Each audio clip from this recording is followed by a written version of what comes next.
Hello बच्चों, स्वागत है आपका आपके अपने YouTube चैनल पर। आज हम जो चर्चा करने वाले हैं वो है आपका एक बहुत अच्छा सा टॉपिक, प्रत्यावर्ती धारा परिपथ, जिसमें प्रतिरोध R व L दोनों जुड़े हों। ठीक है, तो इसको हम स्टार्ट करने वाले हैं। इसके इंपॉर्टेंट पॉइंट्स कौन कौन से हैं जो हमें एग्जाम में लिखने होते हैं। तो RL परिपथ, RL सर्किट इसको बोलते हैं। तो शुद्ध प्रतिरोध R तथा शुद्ध प्रेरकत्व L को श्रेणी क्रम में जोड़ा गया है। यहाँ पे आप रे डायग्राम देख रहे हैं, इनको श्रेणी क्रम में जोड़ा गया है तथा इनके सिरों के मध्य विद्युत वाहक बल V बराबर V0 साइन ओमेगा टी आरोपित किया गया है। तो ये यहाँ पे L जो है शुद्ध प्रेरकत्व, प्रेरण कुंडली यहाँ पे जुड़ी हुई है जिसका स्व प्रेरकत्व है L, और एक यहाँ पे प्रतिरोध जुड़ा हुआ है, एक चालक तार जुड़ा हुआ है जिसका प्रतिरोध है R।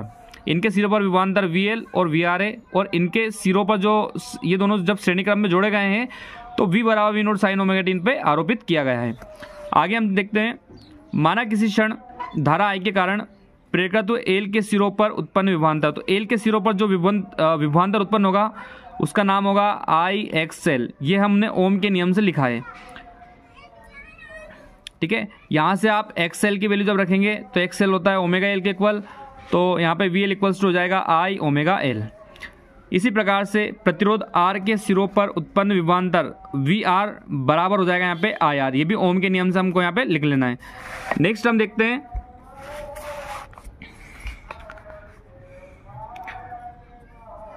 किसी क्षण विभवांतर VR व VL का योग परिणामी विभवांतर V के बराबर नहीं होता है। तो क्यों नहीं होता है, इसका कारण यह है कि वोल्टेज VR धारा से समान कला में है, यानी कि जिस दिशा में, जिस कला में प्रतिरोध होता है, प्रतिरोध के सिरों पर जो विभवांतर होता है वो धारा जो होती है दोनों क्या होते हैं, समान कला में होते हैं, तथा VL धारा से 90 डिग्री अग्रगामी है ना। L के सिरों पर जो विभवांतर VL है वो धारा से 90 डिग्री अग्रगामी है, और R के सिरों पर विभवांतर VR समान कला में। तो ये दोनों जो है एक दूसरे से 90 डिग्री के फेस पर है, इसलिए इनका जो टोटल सम है वो V के बराबर नहीं होगा। तो इसे कैसे V के बराबर निकालेंगे, तब परिणामी वोल्टेज। तो हमने यहाँ पे एक फेजर आरेख बना रखा है। तो यहाँ पे देखिएगा आप कि ये जो धारा I है इसी दिशा में है R के सिरों पर उत्पन्न विभवांतर VR, और इससे 90 डिग्री, इससे 90 डिग्री, ये जो 90 डिग्री है ये 90 डिग्री अग्रगामी है L के सिरों पर उत्पन्न विभवांतर VL। तो VR और VL दोनों के मध्य जो कलांतर है वो 90 डिग्री का है। ठीक है, और हमें जो निकालना है फेज डिफरेंस, वो परिणामी वोल्टेज इन दोनों के बीच में रहेगा। तो वहाँ पे उस कला के उस कोण को हम नाम देंगे फाई, और ये रहेगा परिणामी वोल्टेज दोनों के बीच में। दोनों के बीच में कितने कोण पे रहेगा, तो फाई कोण पे रहेगा। क्या रहेगा, विभवांतर, परिणामी विभवांतर।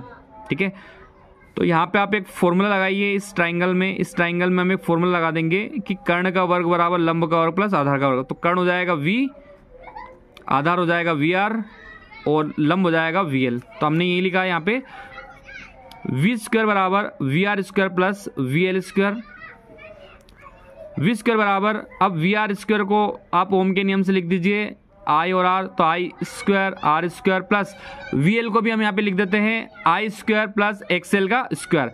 यहाँ से आप I स्क्वायर को कॉमन लेंगे, और जब आप स्क्वायर जो V का स्क्वायर जब आप दूसरी तरफ भेजेंगे तो सिर्फ इसमें से I बाहर जाएगा, बाकी जो है यहाँ पे रूट के अंदर चला जाएगा। तो V का मान जो वोल्टेज, परिणामी वोल्टेज आपको निकालना था वो निकल के आया है I करने के अंदर R square plus XL square.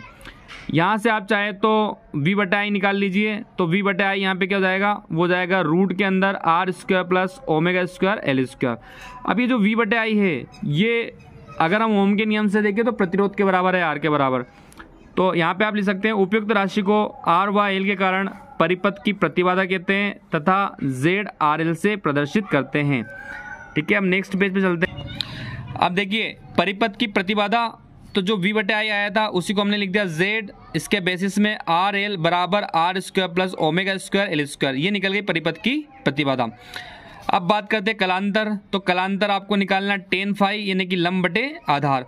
लंब आपका, लंब जो है वो आपका एक वोल्टेज है VL, और आधार भी आपका एक वोल्टेज है VR। तो VL बटे VR आपका हो जाएगा tan फाई के बराबर। अब आपको फाई की वैल्यू निकालनी है, तो पहले थोड़ा सा हम इसको सोल्व कर लेते हैं। VL की वैल्यू लिख लेते हैं IXL, जो आपने पहले पढ़ी है, और VR की वैल्यू लिख देते हैं IR।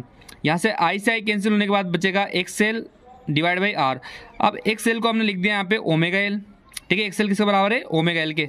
तो टेन फाई बराबर आपको मिला ओमेगा एल बटे आर। अब टेन को जब आप बराबर के दूसरी तरफ पक्षांतर करेंगे तो टेन चला जाएगा इन्वर्स में, तो फाई बराबर हो जाएगा tan inverse omega L divide by R. तो ये आपको मिल गया कलांतर।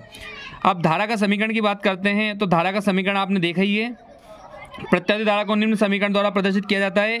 I बराबर I naught sine omega T minus phi. Omega T minus phi धारा जो है वो वोल्टेज से 90 डिग्री जो है पश्चगामी। ये मैं आपको डायग्राम बता दूं।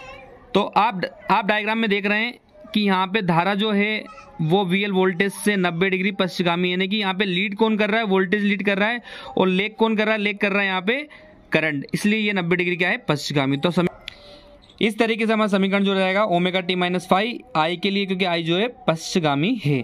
ओके, अब चलते हैं, अब चर्चा करते हैं धारा का शिखर मान की।